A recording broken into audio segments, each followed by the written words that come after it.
Very good morning, class 10th.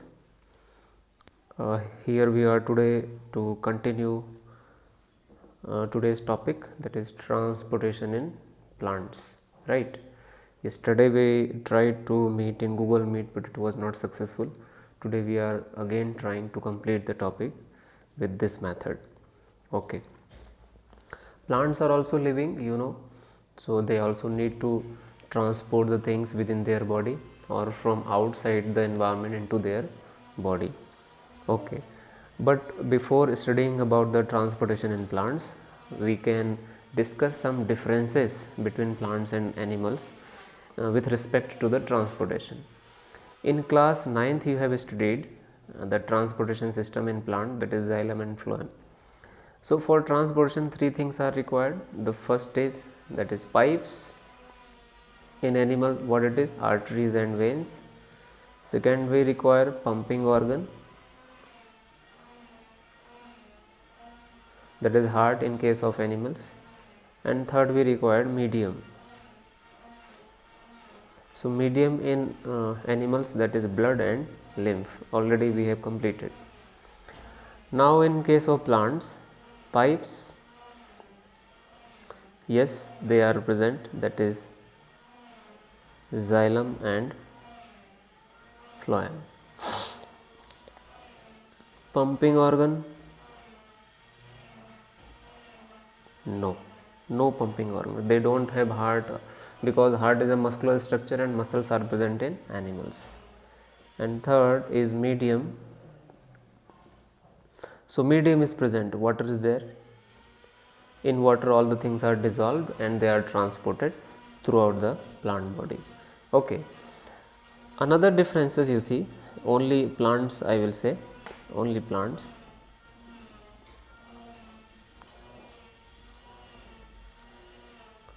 Energy.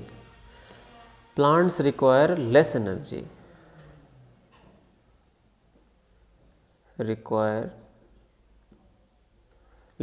Because वो चलते फिरते नहीं, यहाँ से वहाँ कोई ऐसा काम नहीं करते जैसा हम करते हैं. So they require less energy. Okay, ठीक है, right. Okay, and they don't have muscles and also they don't have neurons. Clear? So now coming back to our main topic, that is transportation in plants.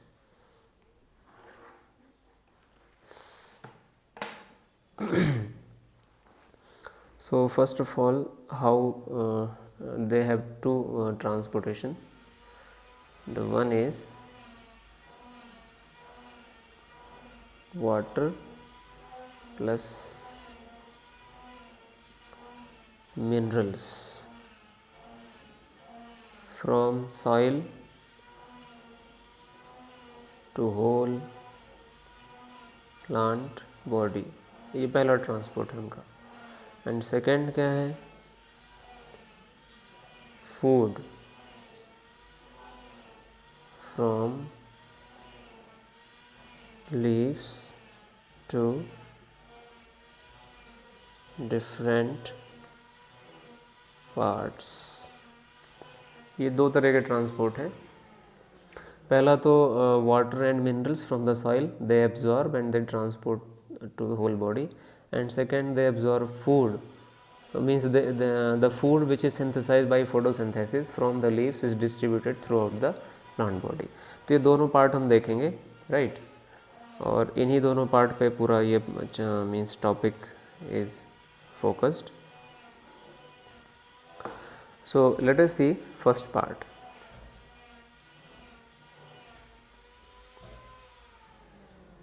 Water and minerals transport. कहाँ से कहाँ? soil to plant body. ठीक है, देखते हैं.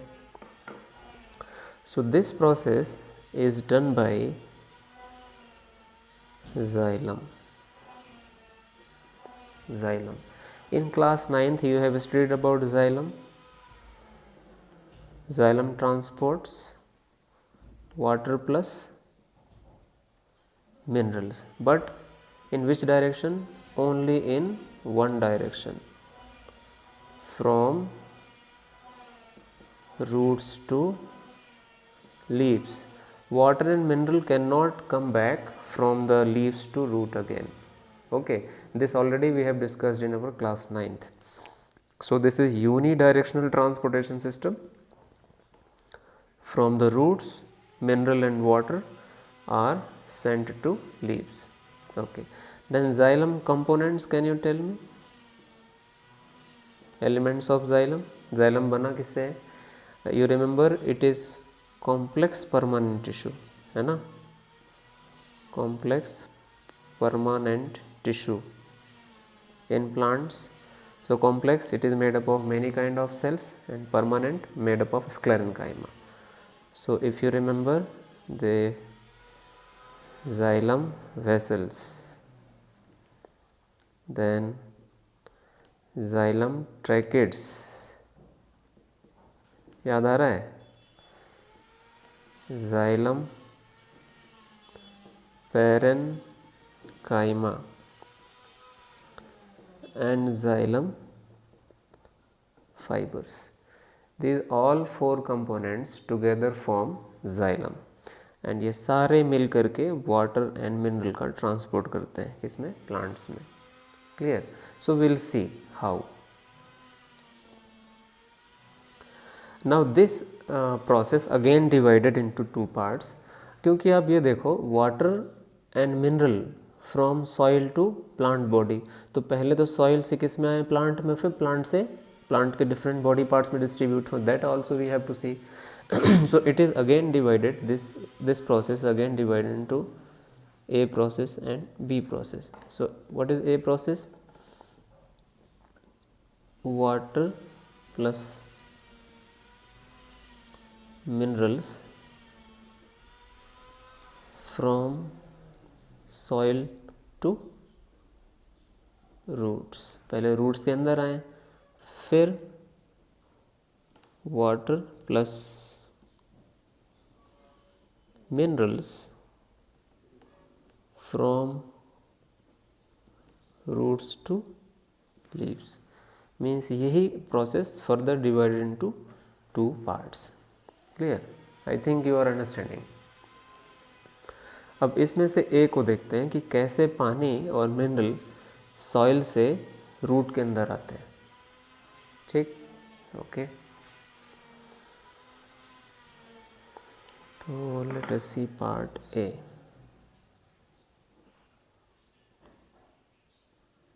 Short में लिख रहा हूँ H2O plus minerals soil to root. Okay, तो थोड़ा मैं ये प्लांट का रूट बना लेता हूँ.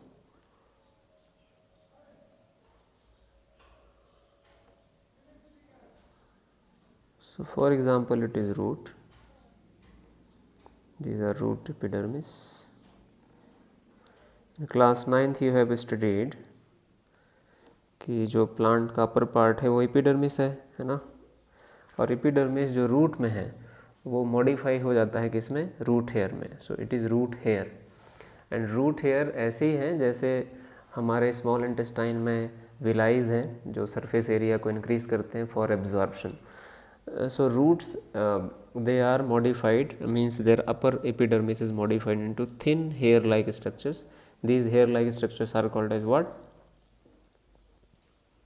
Root hair. आपने क्लास 9th में ही पढ़ा है. And this root hair is in direct connection with the soil. इसके चारों तरफ soil है, ठीक है. Around it soil is present. So soil. और सॉइल में क्या क्या है? सॉइल में वाटर है और मिनरल है ना. तो मैं वाटर को ज़रा ये ब्लू कलर के डॉट से दिखाता हूँ. This is water. Water is present around the root hair, right. And Minerals are also dissolved in water. So minerals I am showing with the black plus or minus. Plus or minus.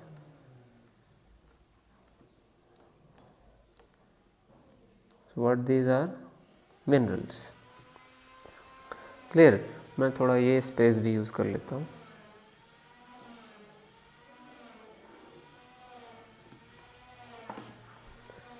These charges are minerals and these blue colored dots are water. ठीक है. Now you see this is a cell cytoplasm. Cell cytoplasm में यहाँ पर पानी ज़्यादा है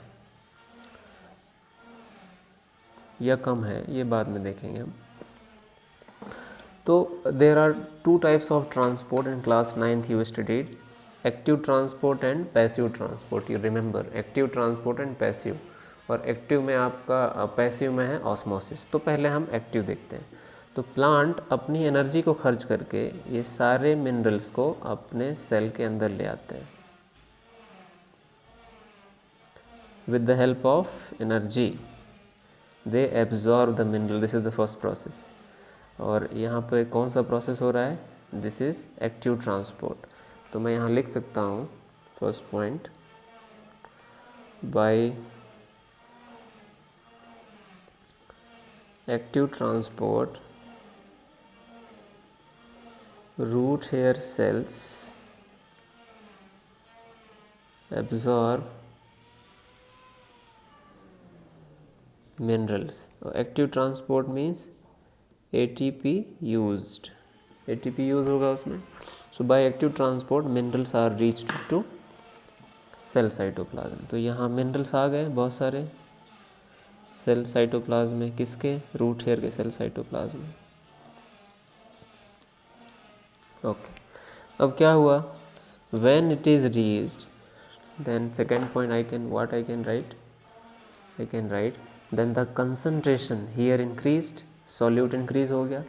So हम लिखेंगे concentration of minerals in root hair cells is increased. तो रूट हेयर सेल्स में concentration of minerals is increased. तो जब कंसंट्रेशन ऑफ मिनरल्स इंक्रीज हो जाता है तो उसे क्या कहते हैं? हमने क्लास 9th में पढ़ा है हाइपरटोनिक. और जब हाइपरटोनिक हमने सॉल्ट से पढ़ा था, राइट? और हाइपरटोनिक सॉल्यूशन में क्या प्रॉपर्टी होती है? Can you remember what is the property in hypertonic solution? No. In hypertonic solution the property is to absorb the water, right? Water is absorbed by the hypertonic solution. तो automatically without use of energy ये water,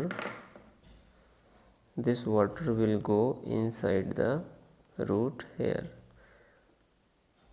ये आप थोड़ा अपने language में भी लिख सकते हैं, no problem. So third, due to osmosis water move into root hair. So in this way water and minerals both are reached inside root hair, right? Yeah, root. So here first process we completed. What is first? Water plus mineral from soil to root. तो कैसे कैसे?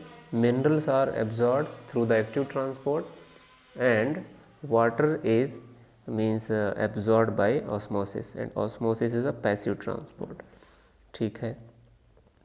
अब ये root hair अंदर सारी cell से connected है. So from this root hair water and mineral will reach to here. और ये बार बार जब ये पानी अंदर जाएगा तो उसमें प्रेशर लगेगा कि नहीं, right? So this pressure is created in the root and water is pushed inside. This pressure is created in roots and water is pushed inside again and again I am telling, और अंदर की sales में पानी पहुंचता है। इस pushing force को, जो किसके कारण लग रहा है, आपके ऑस्मोसिस एंड एक्टिव ट्रांसपोर्ट के थ्रू, इस पुशिंग फोर्स को हम कहते हैं रूट प्रेशर। यहाँ पर लिख दे रहा हूँ मैं, root pressure.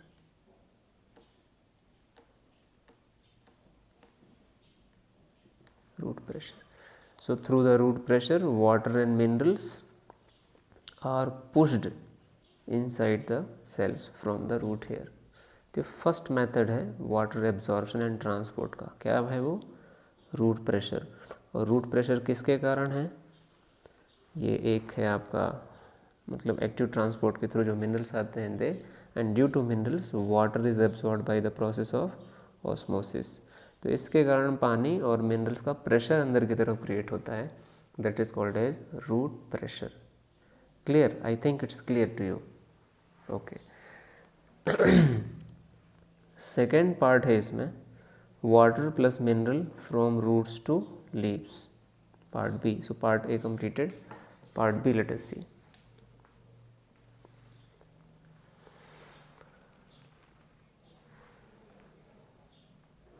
Part B what? Water plus minerals from roots to leaves. अब आपको पता है कि रूट से लेकर लीव्स तक का डिस्टेंस तो काफ़ी ज़्यादा है, बहुत सारे प्लांट्स की हाइट तो 100 मीटर के ऊपर है, तो वहाँ तो ट्रांसपोर्ट करना काफ़ी कठिन है ना, without pumping organ. Root pressure के कारण भी, जो आप ये देख रहे हैं root pressure, due to this pressure also पानी कुछ ऊपर तक चढ़ जाता है, लेकिन बहुत अगर टॉल प्लांट है then this root pressure is not sufficient, right. तो देखते हैं फिर ऐसा क्या है इसमें कि due to what process the water is sent from roots to leaves in tall plants. तो देखते हैं हम।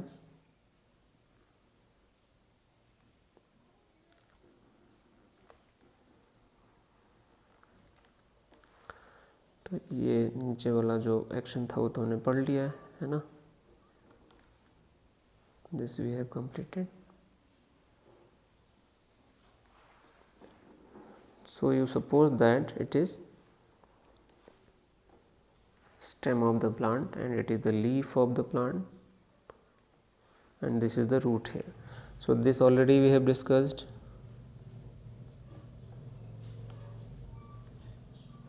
Minerals by active transport and H2O by osmosis. Okay, they are reached to cell. अब लोकेशन आपको पता होना चाहिए कि अंदर की तरफ क्या है, जाइलम है, और बाहर की तरफ फ्लोएम है। अगर हम इसकी बात करें तो बाहर की तरफ क्या है, फ्लोएम है प्लांट्स में,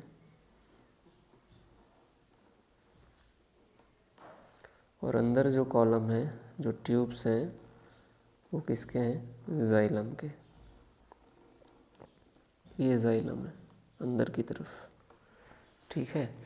सो we are talking about this xylem inner part.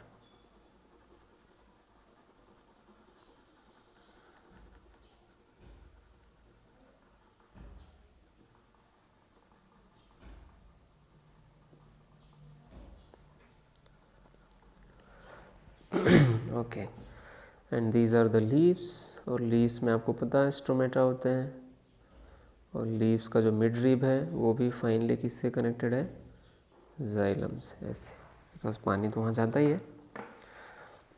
So now water's location I am showing you with the blue pen.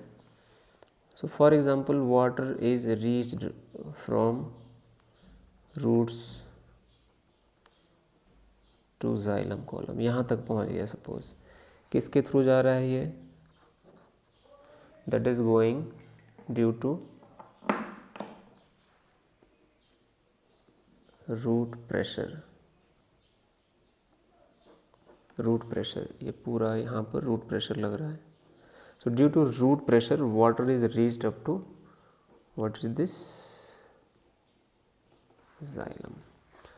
छोटे प्लांट है तो रूट प्रेशर सफिशिएंट है, यहाँ तक आराम से पानी आ जाएगा. बट अगर टॉल प्लांट है then this root pressure is not sufficient, right. They need to have some different mechanism.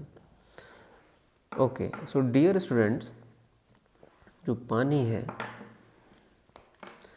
Plant एकदम से तो बड़ा नहीं हो जाएगा. तो जो पानी के मॉलिक्यूल्स हैं उस पूरे जाइलम में एक चैनल की तरह भरे हुए हैं और आपस में जुड़े हुए हैं. They are connected.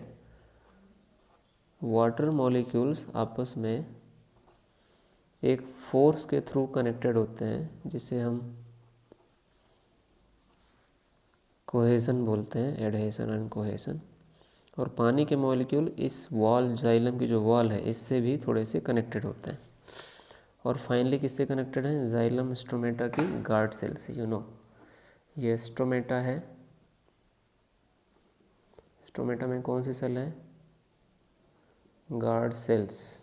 You know very well, in class 9th already we had seen. और चैप्टर नंबर मतलब टॉपिक में फोटोसिंथेसिस जो पढ़ा है उसमें भी हमने ये सब चीज़ें देखी हैं. Okay, so during the day time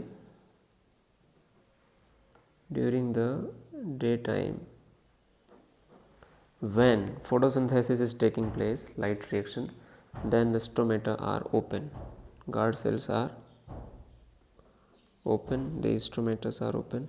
So due to the opening of stomata, what is lost?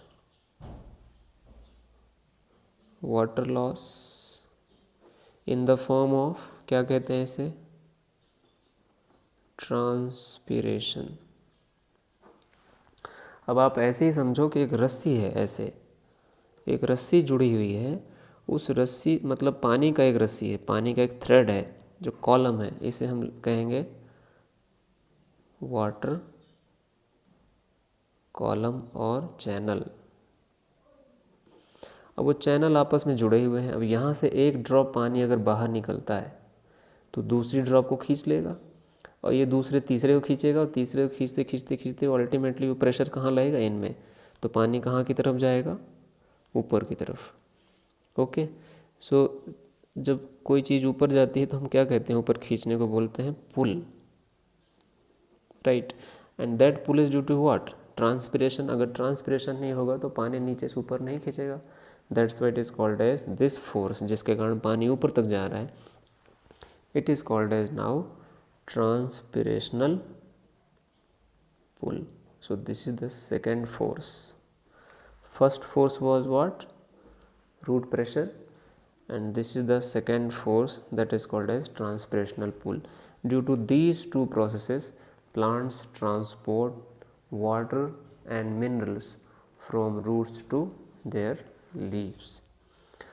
I hope you have got it, and we'll try to understand again and again by watching this video if you face any problem.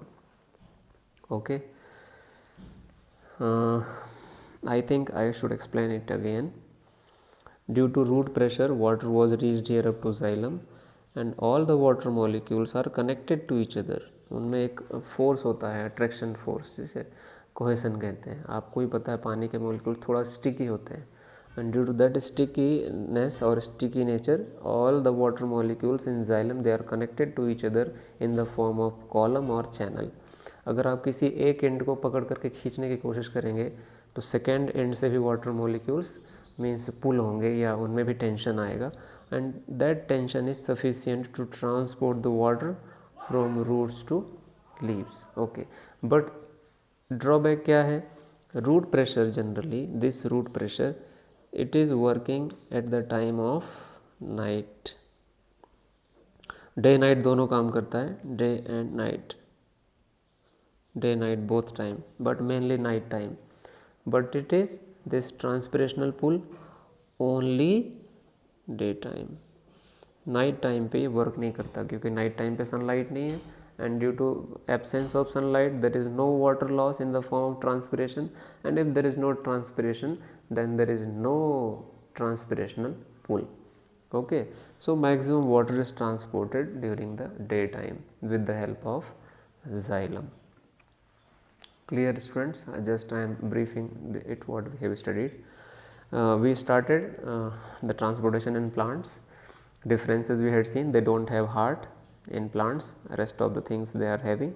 So in place of heart they have devised two things, one is root pressure, another is transpirational pull. By root pressure, water and minerals are transported from soil to root and they are pushed towards the xylem, right? And this pressure is not so sufficient to transport the water up to the leaves in tall plants. So they devised another means method to transport the water from near root to leaves. So that is transpirational pull. Already I told, due to root pressure water and minerals are reached up to xylem and xylem is in innerward, यहाँ बाहर की तरफ phloem है, and it is in the form of column. In column, water molecules are present in a sticky form. In a column form, they are connected to each other and connected to guard cells of the stomata. Due to the loss of water, when one water molecule is lost from the stomata, it is creating tension or pressure on other, and the other water molecules are pulled upside. This pulling force is due to transpiration, so that is called as transpirational pull.